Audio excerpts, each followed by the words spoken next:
Assalamualaikum warahmatullahi wabarakatuh. Nama saya Ahmad Afif bin Zulkifli Ahad, 22000926. Sebentar lagi saya akan meneruskan pembentangan kita pada hari ini dengan mukjizat Al-Quran. Sebelum itu, hendaklah kita ketahui definisi beberapa frasa di dalam pembentangan ini, iaitu mukjizat dan Al-Quran. Apakah itu mukjizat? Apakah itu Al-Quran? So, hendaklah kita ketahui mukjizat itu membawa maksud sesuatu hal yang luar biasa yang melemahkan dan tiada tandingannya, mengajar kepada kebaikan dan kebahagiaan serta bertujuan untuk menampakkan kebenaran bahawa seseorang nabi itu adalah utusan daripada Allah Subhanahu wa taala. Manakala Al-Quran, seperti mana yang kita ketahui, Al-Quran adalah terbitan daripada bahasa Arab, qara'a, Al-Quran, yang membawa maksud bacaan, dan istilahnya ianya adalah kalam Allah Subhanahu wa taala yang bermukjizat yang diturunkan kepada Nabi Muhammad SAW secara mutawatir melalui perantaraan malaikat Jibril yang bermula dari surah Al-Fatihah dan diakhiri dengan surah An-Nas serta membacanya dikira ibadah. So, kita faham di sini mukjizat itu sesuatu yang luar biasa yang melemahkan, dan Al-Quran itu adalah kitab Allah. Okay? Kalam Allah yang hari ini berbentuk kitab. So, mukjizatnya Al-Quran ini, Al-Quran sendiri adalah mukjizat. Mukjizat Nabi Muhammad SAW, dan Al-Quran itu bermukjizat. Okay? Mukjizat Al-Quran. Al-Quran adalah mukjizat. Ini dibuktikan dengan firman Allah SWT, Inna nahnu nazzalna zikra wa inna lahu lahafizun, yang bermaksud sesungguhnya kamilah yang menurunkan Al-Quran dan pasti kamilah pula yang memeliharanya. So, luar biasanya mukjizat Al-Quran ini sebagai mukjizat kerana seperti mana kita ketahui mukjizat Nabi-Nabi terdahulu kita hanya ketahui melalui penceritaan dan kita tidak dapat melihatnya secara betul. Tapi Al-Quran ini adalah mukjizat yang mana wujud fiziknya kita lihat pada hari ini sebagai kitab Al-Quran yang mana diberitahu ianya kekal hingga ke hari kiamat. Okay? Inilah dia mukjizat yang bermukjizat. Boleh faham di situ? Okey. Mukjizat Al-Quran ada 4 yang kita akan bahaskan pada pembentangan ini, iaitu dari segi bahasanya, dari segi isyarat ilmiahnya, ianya sebagai panduan hidup dan ianya sebagai khabar. Okey. Dari segi bahasanya, mukjizat Al-Quran ini bahasanya mengalahkan syair-syair Arab. Bahasanya indah dan penuh manfaat, dan direkodkan di dalam Al-Quran bahwasanya Allah mencabar kaum musyrikin untuk mendatangkan sesuatu yang boleh mengalahkan syair sehebat ayat Al-Quran. Yang ini kalam Allah Subhanahu wa taala. Di dalam surah Al-Baqarah ayat ke-23 hingga ke-24, wa in kuntum fi raibim mimma nazzalna ala abdina ila akhir ayat, yang membawa maksud jika engkau meragukan yakni Al-Quran yang kami turunkan kepada hamba kami Muhammad, maka buatlah satu surah semisal dengannya dan ajaklah penolong-penolongmu selain Allah jika kamu orang yang benar. Jika kamu tidak mampu membuatnya dan pasti tidak akan mampu, maka takutlah kamu kepada api neraka yang bahan bakarnya manusia dan batu yang disediakan bagi orang-orang kafir. Kisah ini direkodkan di dalam Al-Quran sebagai cabaran dan juga tempelek kepada kaum musyrikin pada ketika itu. Kalau kita kalau nak tahu, sebenarnya artis-artis pada zaman dahulu ialah ahli-ahli syair. Dan ahli-ahli syair ini adalah dikira sebagai golongan intelektual, kan? Sehingga kan mereka mengadakan pertandingan ataupun sayembara syair siapa yang paling hebat. Sampai ada yang pergi bertapa untuk mencari ilham, untuk mendatangkan syair-syair yang hebat, yang manis dan cantik, kan? Tetapi sehebat manapun syair-syair Arab ini yang sudah digantung di Kaabah, tidak akan dapat mengalahkan indahnya bahasa Al-Quran. Sudahlah indah, bermanfaat pula. Okey. Seterusnya, dari segi isyarat ilmiah.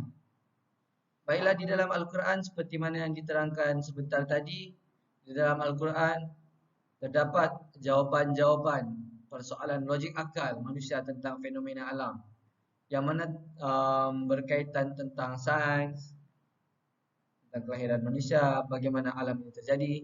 Semuanya telah dijelaskan jauh lebih awal sebelum kajian sains giat dijalankan. Kajian sains menurut L.O. Presti bermula 40 tahun before Christ yang diasaskan oleh Aristotle.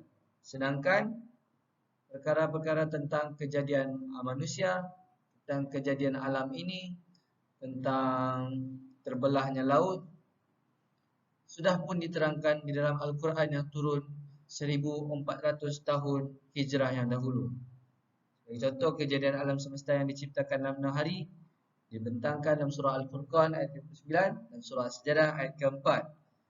Dan setiap kejadian daripada air, setiap makhluk dijadikan berpasang-pasangan dan banyak lagi.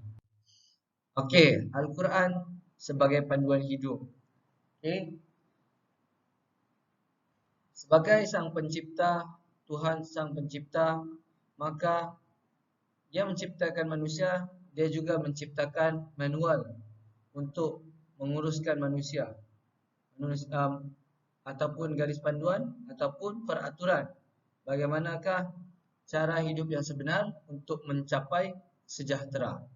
Okey, inilah Al-Quran sebagai panduan hidup manusia bergelar manusia. Okey, makhluk bersama bergelar manusia demi mencapai kehidupan yang aman, damai, harmoni dan sejahtera. Dan terakhir sekali, untuk manusia berfikir.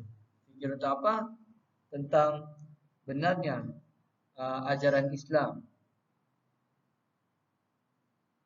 Contohnya, mereka cuba untuk menghalalkan arak dan akhirnya tetap membenarkan arak, tetapi mengakui arak itu berbahaya. Dia seolah-olah hendak mencabar peraturan Al-Quran, yang mana ulama-ulama telah mengistinbatkannya sebagai haram kerana mendatangkan bahaya. Begitu juga dengan Sepanyol dan Perancis yang melarang pelacuran dan pemakaian bikini untuk memelihara rakyatnya daripada perangai yang membawa kehancuran. Ini telah pun dijelaskan di dalam Al-Quran. Cuma terpulang kepada manusia hendak patuh ataupun tidak. Ianya adalah untuk kebaikan umat manusia sendiri. Dan terakhir sekali, ianya menjelaskan tentang masa lalu, iaitu khabar masa lalu, khabar masa hadapan dan perkara-perkara gaib, bertujuan untuk memberi ibrah, yakni pengajaran, peringatan dan khabar gembira. Untuk apa? Untuk manusia berfikir. Sebagai contoh, kisah-kisah Nabi dan orang-orang terdahulu. Bagaimana kisah-kisah mereka melanggar peraturan yang telah ditetapkan oleh Allah dan akhirnya mereka mendapat balasan yang setimpal, yang lagi teruk. Bagaimana kisah kemenangan tentera Romawi yang telah pun termaktub di dalam Al-Quran, sedangkan ketika itu tentera Romawi belum lagi memenangi perperangan tersebut. Ini tentang masa hadapan, khabar masa hadapan. Dan khabar-khabar perkara gaib ialah antara contohnya ialah kisah keadaan penduduk neraka dan syurga. Mari kita lihat hubungkan Al-Quran dengan sains. Al-Quran Al-Karim merupakan kalam Allah yang merangkum berbagai macam ilmu dan berfungsi sebagai petunjuk bagi umat manusia hingga ke akhir zaman. Kandungan di dalam Al-Quran dinilai boleh menjadi dasar dan petunjuk para ilmuwan Muslim untuk menemukan pengetahuan baru. Al-Quran banyak menunjukkan fakta saintifik di mana terdapat ayat di dalam Al-Quran yang menjelaskan perkara-perkara yang meliputi semua bidang yang ditemui oleh manusia hari ini. Ramai tokoh Islam dan ilmuwan Islam seperti Ibn Sina, Ibn Khaldun, Ibn Rushd dan lain-lain menghayati Al-Quran dan menemui ilmu sains. Selain daripada itu, ramai saintis-saintis barat yang terpegun dengan ketetapan Al-Quran merekodkan fakta sains. Antaranya kejadian manusia. Ahli biologi dunia menemui bahawa penciptaan manusia adalah terjadi dengan gabungan sperma dan ovum yang membentuk zigot. Berdasarkan surah Al-Mu'minun ayat 12 hingga 14, telah dinyatakan bahawa kejadian manusia bermula daripada air mani yang tersimpan di dalam rahim, iaitu di dalam perut perempuan sehingga dilahirkan.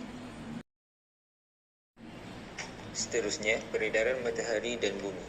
Kajian para saintis telah mendapati bahawa planet-planet mengelilingi matahari, manakala bulan mengelilingi bumi, dan mendapati bahawa kesemua planet-planet dan bintang mempunyai garis peredarannya yang tersendiri. Hal ini juga telah dijelaskan oleh Al-Quran di dalam surah Al-Anbiya ayat 33 bahawa matahari dan bulan terapung-apung di tempat edaran masing-masing di angkasa. Okey, seterusnya kita pergi kepada kaedah atau cara pelubusan Al-Quran yang betul. So, Al-Quran ni dia ada cara-cara yang khusus ataupun khas untuk melupuskannya dengan syarat-syarat tertentu. Okey, terdapat beberapa perkara atau sebab yang membolehkan Al-Quran dilupuskan. Antaranya ialah Al-Quran rosak atau reput. Seterusnya, Al-Quran boleh dilupuskan untuk menjaga kesucian Al-Quran tersebut. Dan Al-Quran juga boleh dilupuskan jika terdapat kesalahan pada penulisan Al-Quran tersebut. Tambahan lagi, hukum melupuskan Al-Quran tanpa sebab tertentu adalah makruh. Antara kaedah yang digunakan untuk melupuskan Al-Quran adalah kaedah pembakaran. Kaedah ini diperkenalkan oleh Sayyidina Osman bin Affan ketika proses pengumpulan Al-Quran berlaku. So, waktu penulisan Al-Quran ini berlaku, banyaklah mushaf yang terhasil. So, bila banyak macam tu, kesucian Al-Quran itu tergugat. So, Osman bin Affan ni dia mengarahkan agar segala mushaf yang bertentangan dengan mushaf yang asal dibakar untuk menjaga kesucian Al-Quran. Bagi membakar Al-Quran ni, dia memerlukan langkah-langkah yang spesifik dan telah ditetapkan. So, langkah-langkah membakar Al-Quran ni yang pertama ialah kita kena memilih tempat pembakaran yang sesuai. Okey, tempat itu mesti tertutup dan tidak boleh dilihat oleh orang ramai. Seterusnya, pastikan ketika proses pembakaran, keseluruhan teks Al-Quran terbakar secara sempurna. Yang ketiga, setelah proses pembakaran berlaku, abu pembakaran hendaklah dikumpulkan. Dan yang terakhir, abu pembakaran yang telah terkumpul ditanam atau dibuang ke dalam air yang mengalir seperti sungai ataupun laut.